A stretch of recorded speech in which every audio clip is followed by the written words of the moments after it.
Hi everyone, I'm here with 3 minutes Photoshop. In this video we learn how to change body position in Photoshop. In menu, select Subject, take a copy with Ctrl J. On Layer, right click and choose Select Pixels. Then click on Main Layer, select, Modify, Expand, click OK. In Edit, choose Fill. The contents must be content aware. Press Ctrl D. With Patch tool, replace the selected area.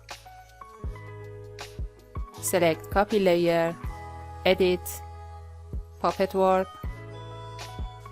Add pins on the mesh to keep the subject in place. Press Ctrl, click on a single pin to activate it.